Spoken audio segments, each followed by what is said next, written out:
Hello students, आज हमें question number हमें आज करना है 8। ठीक है, क्वेश्चन नंबर 8 में कहा गया है differentiate between internal and external style seat. तो आपको काफ़ी दिन से मैं बता रहा हूँ कि जो इंटरनल सीट होती है, यानी कि जो इंटरनल CSS होता है, वो कुछ इस तरह से होता है। देखिए, ये जो आप स्क्रीन पे देख रहे हैं, ये क्या है? इंटरनल CSS या इंटरनल स्टाइल सीट हम इसको कहते हैं। और ये जो स्टाइल टैग होता है, इसमें ये लगता है हेड सेक्शन के अंदर, यानी कि हेड टैग के अंदर ये लगाया जाता है। ठीक है, स्टाइल टैग। ठीक है, स्टाइल टैग के अंदर हमें क्या लिखना पड़ता है? सिलेक्टर, जिसको हम स्टाइल रूल्स भी कहते हैं। सिलेक्टर लिखेंगे, ब्रैकेट लगाएंगे, और उसके बाद प्रॉपर्टी, उसके बाद उसकी वैल्यू। तो ये क्या है? हमारा इंटरनल CSS का एक बहुत ही छोटा सा एग्जाम्पल है। ओके, तो हम पहले इसकी डेफिनेशन लिखेंगे और उसके बाद हम इसका जो है एग्जाम्पल लिखेंगे। तो स्टूडेंट्स,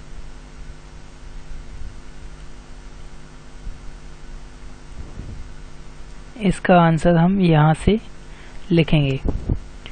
हेडिंग डालेंगे इंटरनल स्टाइल सीट। ठीक है, इसमें लिखेंगे an internal style seat holds the CSS code in the head section of the particular file. Full stop.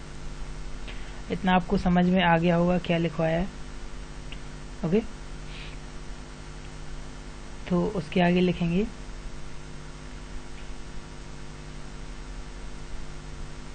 This makes it easy to apply styles on your web page. Okay, उसके बाद आप example लिखेंगे। Example इसके लिए आपका छोटा सा example है जो मैंने आपके लिए लिखा है, वो ये है। ठीक है, तो ये आपका बेस्ट एग्जाम्पल है इंटरनल CSS का, इंटरनल स्टाइल सीट का। ओके, तो आपको इसको अपनी नोटबुक में लिखना है, एज इट इज़ लिखना है। जितनी लाइंस हैं, यानी कि 11 लाइंस में आएगा कोड। ठीक है, ओके, इसको आपको बॉक्स में बंद करना है। जितना मैंने अभी सिलेक्ट कर रखा है, इसको आपको एक बॉक्स में इतने कोड को बंद कर देना है। यहाँ लिख देना है, एरो लगा के लिख देंगे इंटरनल स्टाइल सीट। ओके, और ये हेड सेक्शन में लगता है, ये मैंने लिखवाई दिया है आपको। ओके, विजिबल पार्ट जो है वो बॉडी के अंदर लिखा हुआ है, P टैग। ओके,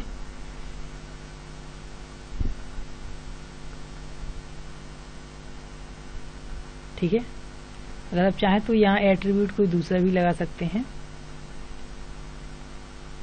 जैसे कि कलर अकेला लगा देंगे। कोई भी आप यहाँ पे प्रॉपर्टी लगा सकते हैं, कोई भी उसकी वैल्यू दे सकते हैं, ये आपके ऊपर डिपेंड करता है। चलिए, ये हो गया हमारा। अब सेकेंड हेडिंग डालेंगे आप एक्सटर्नल स्टाइल सीट। इसमें लिखेंगे एन एक्सटर्नल स्टाइल सीट। एक मिनट में आपको पेज भी दिखा देता हूँ, अदरवाइज आप कंफ्यूज हो जाएंगे, है ना। तो ये है, तो पेज ये है, इसको हम थोड़ा सा घुमा लेते हैं अपने हिसाब से। चलिए, इसमें आपको पेज नंबर 187 पे मिल जाएगा। तो इसमें लिखेंगे an external style sheet is a separate file. Separate मतलब ये बिल्कुल अलग है file, where you can declare all the styles, where you can declare all the styles that you want to use on your website. ठीक है, full stop. उसके बाद लिखना है आपका you then link to the external style sheet from all your HTML pages। ठीक है, तो मैंने आपको बताया था कि लिंक टैग की हेल्प से लिंक होता है। तो you then link to the external style sheet from all your HTML pages, full stop। Okay, full stop के बाद लिखेंगे a CSS file will have extension .css। जब हम इसको सेव करेंगे एक्सटर्नल स्टाइल शीट को, तो नाम के बाद क्या लिखेंगे, .css, and it will be included in HTML files using link tag. यहाँ तक आपको लिखना है, टैग तक, ठीक है। उसके बाद एग्जाम्पल मैं आपको बता देता हूँ, ठीक है। अभी मैंने इसका एग्जाम्पल रेडी नहीं किया था, तो मैं रेडी करके आपको बता देता हूँ। तो पहले तो आप ये लिखेंगे, क्या है, CSS फाइल है एक, ठीक है। तो आप पहले इसको एक बॉक्स में बंद करेंगे, इतने कोड को, और वहाँ पे लिख देंगे एरो लगा के कि दिस इज द एक्सटर्नल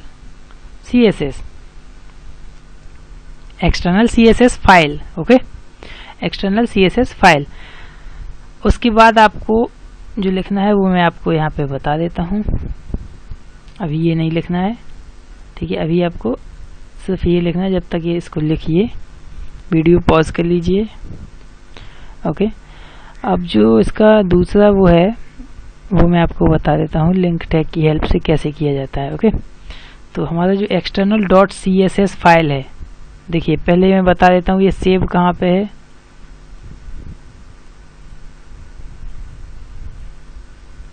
मैंने CSS फोल्डर के अंदर इसको सेव किया हुआ है, देखिए एक्सटर्नल .css आपको यहाँ पे देख रही होगी file. Okay,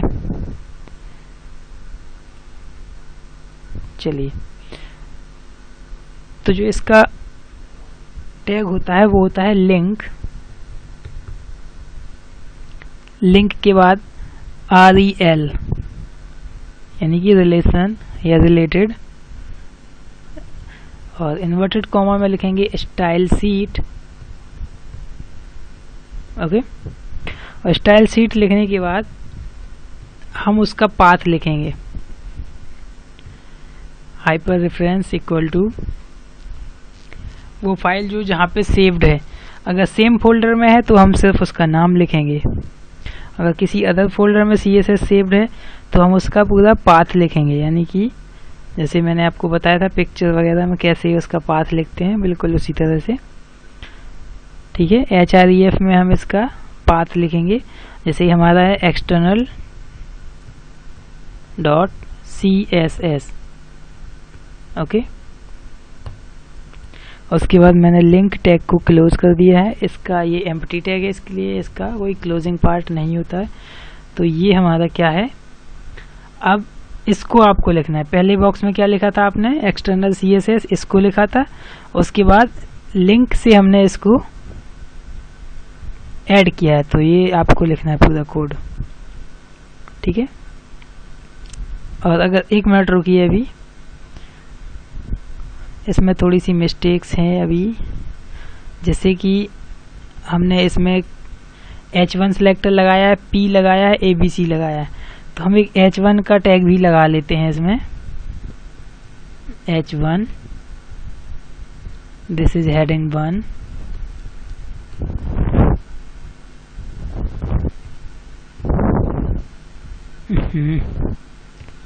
this is heading 1,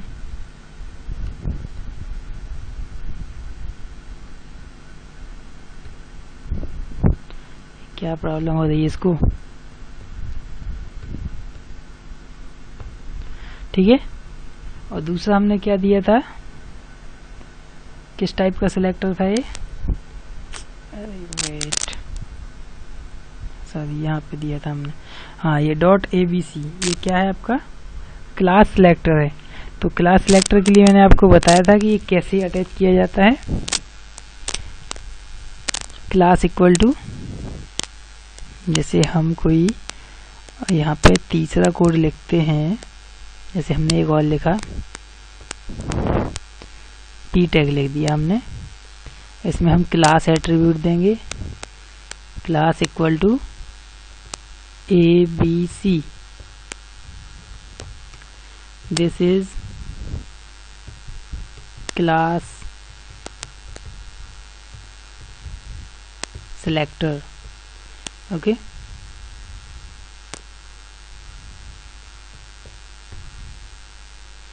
तो ये कोड हमें पूरा लिखना है एज इट इज। इसमें हमने तीनों चीजें यूज कर दी हैं, PH और दूसरा जो आपका ABC सिलेक्टर था, क्लास सिलेक्टर। ठीक है, तो अब इसको आपको पूरा लास्ट तक लिखना है। ये आपका एग्जाम्पल है, दोनों ये एग्जाम्पल है, दोनों को अलग अलग बॉक्स में बंद करना है। ये एक्सटर्नल CSS है, ये आपका एग्जाम्पल है। ठीक है, तो स्टूडेंट्स आज के लिए बस इतना ही। Thank you, have a nice day.